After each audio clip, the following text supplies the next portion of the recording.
Welcome to the data structures course. Today's topic is algorithm. So now let us see what is an algorithm.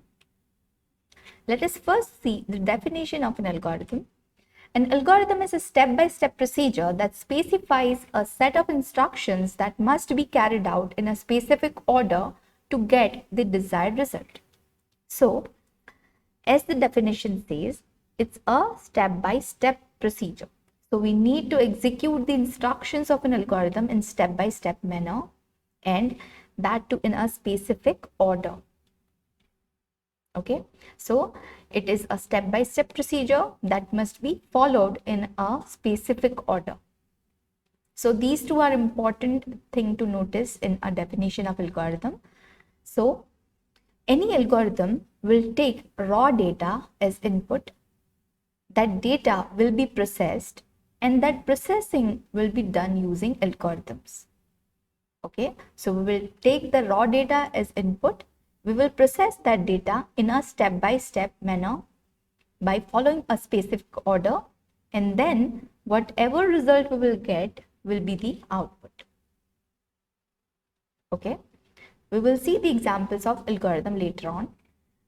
Before that, let us see the characteristics of an algorithm. So, any algorithm must be unambiguous. What do you mean by unambiguous? Means whatever instructions written in an algorithm must be clear and concise. It must mean only one thing. Okay, so instructions must be clear. Any algorithm will have some input and will produce some output. So any algorithm must have at least one output. So for example, let's say if we have random numbers as raw data, we give the random numbers as input to the algorithm. That algorithm sorts that data in ascending or descending order, and that will be the output of the algorithm. So any algorithm must have some input and must produce some output. So it must have at least one output. Next characteristics is finiteness. Means any algorithm must stop at some point. Any algorithm must terminate at some point. So it should be finite. It should not execute infinite times. It should not go into infinite loop. So finiteness means it must terminate. So any algorithm must terminate at some point. Okay. Now let us see what is modularization of an algorithm. While dealing with the complex problem, we end up with a complex algorithm. Okay, so what we will do, we will divide that complex algorithm into simpler parts, and that procedure is called as modularization. Let us see modularization of an algorithm. While dealing with complex problem, we end up with generating a complex algorithm that will be hard to understand. So what we will do, we will divide the complex algorithm into parts, and this process is called as modularization. Okay, so a complex algorithm is often divided into smaller units called modules. This process of dividing an algorithm into modules is called modularization. So while writing complex algorithm, we can use this modularization process in order to make algorithm simpler. Now let us look at control structure of an algorithm. Means the structures using which we can create complex algorithm. Okay, so we can use three control structures: sequence, decision, and repetition. Okay, so control structure used in algorithms are sequence, decision, and repetition. An algorithm is made up of three basic building blocks. So what do you mean by sequence? As we have seen in the definition, any algorithm must be followed or executed in step-by-step manner in a specific order. So for example, let's say if we want to add two numbers, okay, so what we will do? We will take two numbers in input. So we will take n1 and n2 as input. We will add these two numbers n1 and n2 and will store these two numbers in third variable called n3, right? And at last we will print this variable n3. Okay, so this is what? This is a sequence. First we will do this, then this, then this, right? So this is an example of what? A sequence. So any algorithm will follow sequence, some sort of sequence. Then let us see an example of decision. So in C programming language, we fulfill decision making using if-else construct. Okay, so if we want to decide the flow of execution, in that case we will use if-else.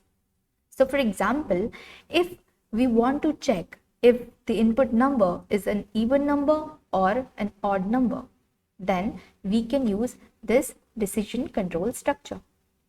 So for example, if we have a number n as input, then we will input that number.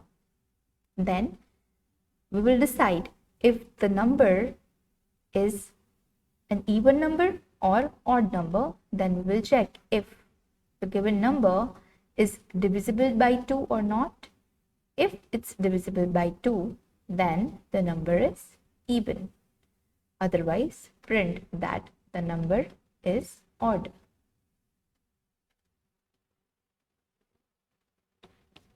Okay, so this is how we can use decision making control structure in order to decide whether the variable fulfills some condition.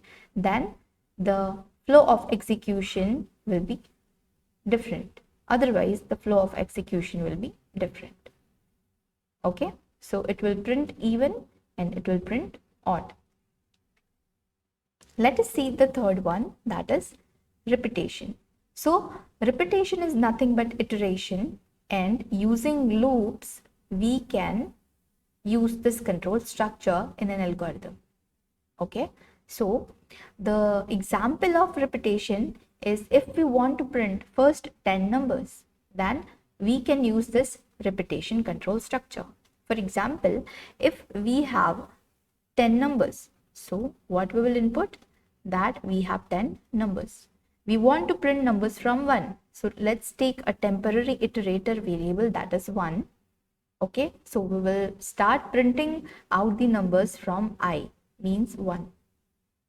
Okay, so that is first instruction. Second instruction, we will take a for loop that will range from 1 to n I plus plus. Okay, so 1 to 10, it will execute total 10 times, and in that we will print I. Okay, so this algorithm will print first 10 numbers and it will terminate when I becomes less than or equals to n. Means when I will be less than or equals to 10, this will terminate. So our algorithm will end.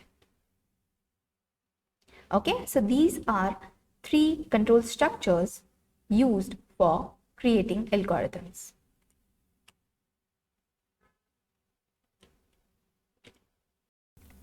Let us now see the example of writing an algorithm for finding the average of first n numbers. So first of all, we will input number n. If user will enter 10, then it will find sum of first 10 numbers and it will divide all of these numbers by 10. Okay, so for this reason, we have to have 2 variables, variable sum and average, for finding sum of 10 numbers and then finding average of those 10 numbers. We will start I with 0 as we are adding 1 in this. So that will start our I with 1, as 0 plus 1 will be 1 over here. So we will start I with 0 so that we can get first term as number 1. Okay, so basically step 4, 5 and 6 is nothing but loop or repetition.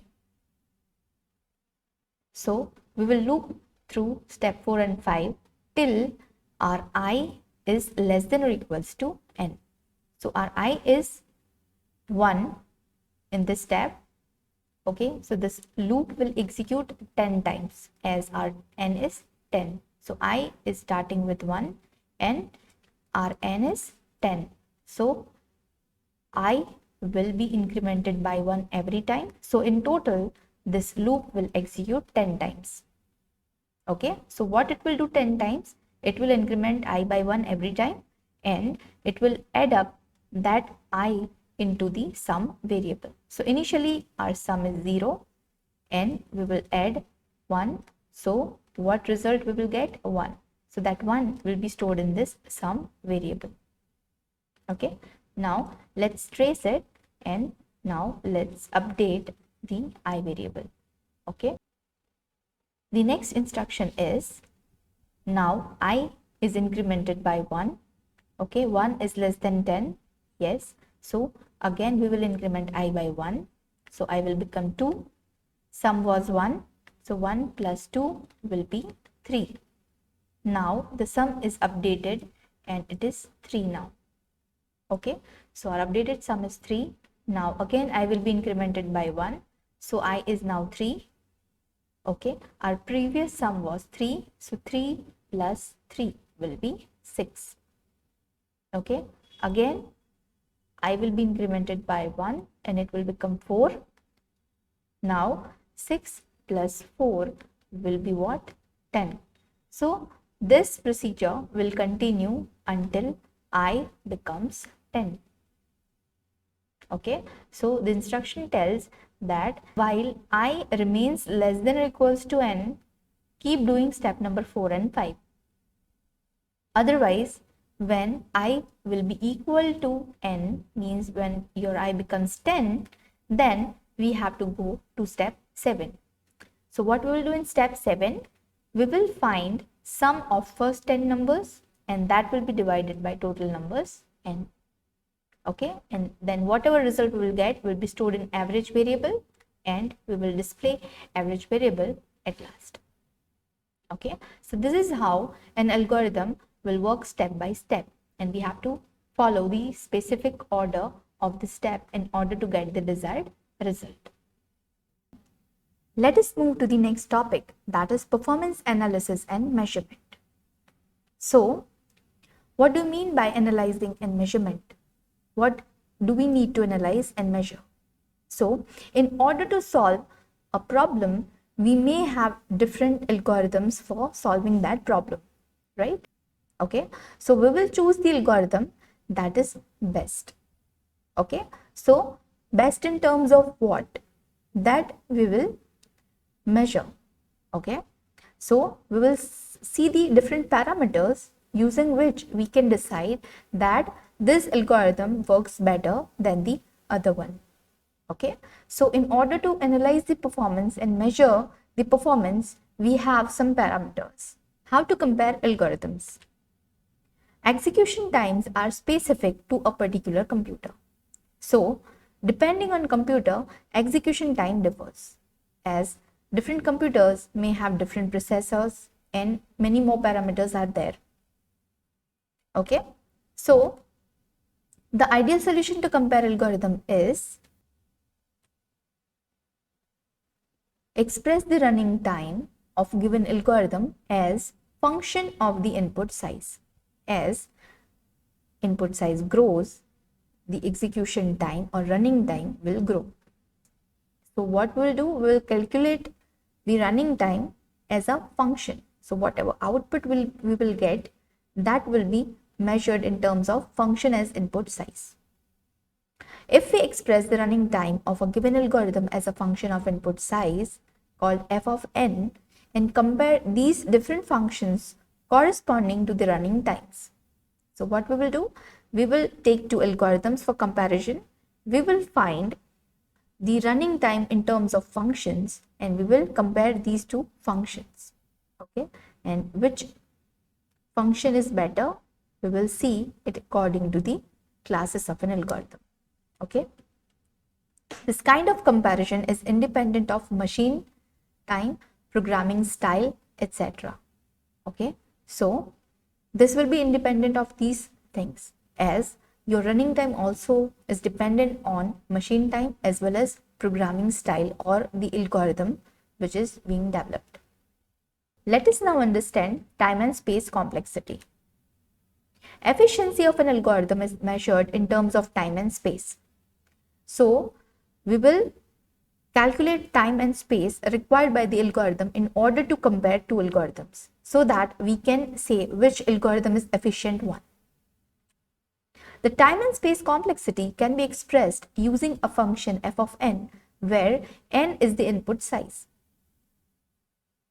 Okay, means n is the input, total number of input which is given to the algorithm.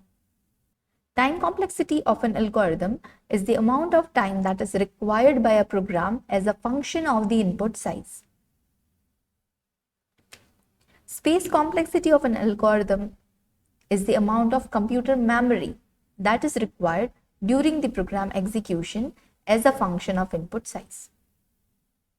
Okay, so these are definitions of time complexity and space complexity. Now let us see what is frequency count. Frequency count is a method of calculating the number of times a statement is executed in an algorithm. So we will calculate the frequency count and then using frequency count we will identify time and space complexity of an algorithm. We will associate a cost with each statement. We will see what that cost means with example. Find the total cost by finding the total number of times each statement is executed. So we will associate a number. That number will indicate how many times that particular statement will be executed.